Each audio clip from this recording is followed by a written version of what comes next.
France has over 200 different indigenous wine grapes, but the funny thing is that most of us can only name a few. The Rhone Valley in the southeast of the country uses some pretty interesting varieties that most of us never get the chance to experience. And that's one of the reasons why I'm excited to share this latest weekly tasting with you. For this offering, we're going to taste some fun Rhone Valley wines made from grapes that you might not otherwise take a chance on. One white blend and one red. France's Rhone Valley has a winemaking history of almost 2,000 years. Romans first brought their wines up the Rhone River to trade with the local tribes. They even taught the Allobroge people how to make wine from their own native varieties.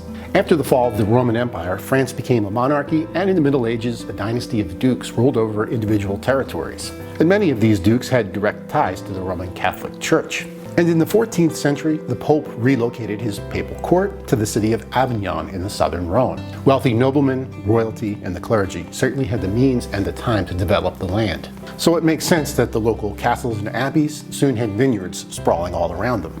Dukes like Philip the Bold and popes like Clement V took their wine very seriously. In a show of local pride and a healthy dose of ego too, they often labeled their wines to let neighboring regions know exactly where they came from.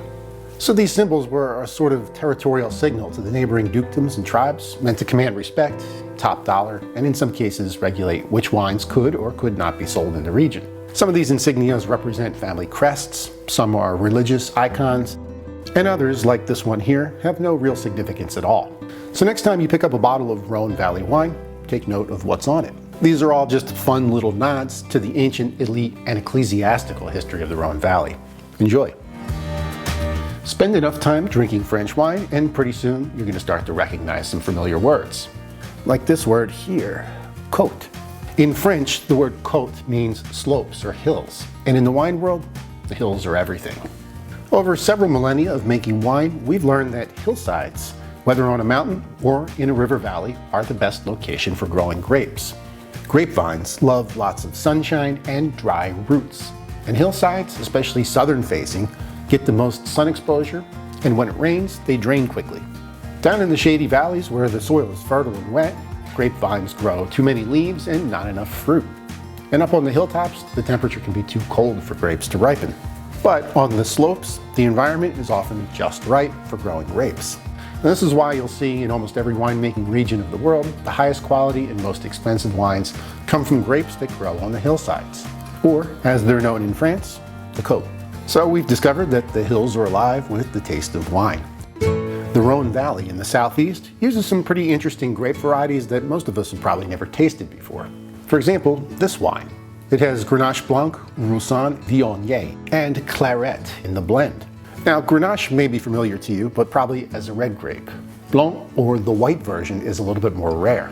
Grenache Blanc makes wines that are rich and full-bodied with these sort of floral, perfumey notes. Roussanne is named after the russet color of its skin and is probably best known for its funky chamomile tea-like quality. Viognier is most famous in the northern Rhone, where it makes some really thick, heady white wines.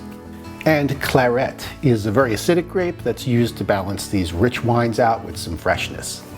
So this is very creamy and nutty. Roussanne tends to oxidize fast, so it gives the wine an almond, almost a marzipan kind of sensation. And of course, it's very floral and perfumed, as we would expect from these grapes. So the wine is definitely dry and even slightly tannic too, which might come from some skin contact when the wine was made. It's got a mouth-watering acidity to it, which I think is probably coming from that Claret grape. It's very creamy and full-bodied, and predominantly has these flavors of green melons. I guess honeydew melon would come to mind.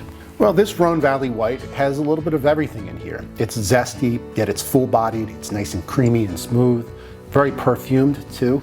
I like it. It's a nice change of pace from the expected white wine profile. This red we have here is made up of 3 Rhone varieties: Grenache, Carignan, and Syrah. Now, Grenache is probably the most recognizable grape in this wine, and that actually hails from Spain.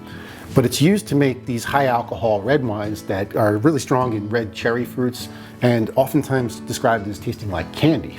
A Carignan is one that you may not know. The grape was once a major part of the wine industry in Algeria, and it's used to boost alcohol, tannins, and even color in these wines. And Syrah is another French staple. At 20% in this blend here, it's there just to add a touch of juiciness and that famous dark berry character. Ooh-wee.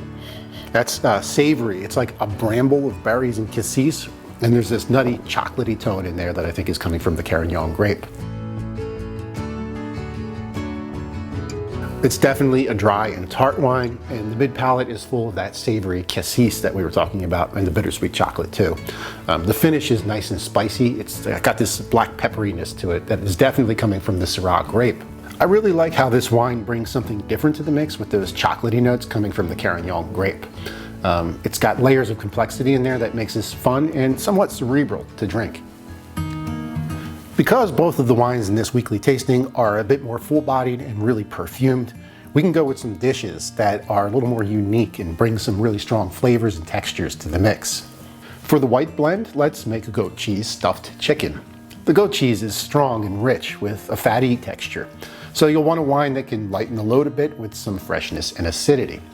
The nutty, almost almond-like quality of the wine is a nice embellishment that'll actually complement the char of the chicken. And the herbs in the cheese will marry nicely with the herbal qualities of the Grenache Blanc and Roussanne in this blend. For our red blend, let's try a potato gnocchi with wild boar. I love game meats, and wild boar has a lot of that earthy, rustic quality to it that'll really bring out the savory side of this wine. And the chocolatey complexity that comes from the Cairanne grapes in this wine will make the savory qualities of this dish shine. As part of this weekly tasting, you'll find these recipes in your digital cellar, where you can download and print to use for this tasting or anytime you choose. Here's to great pairings. Enjoy them in good health. Cheers.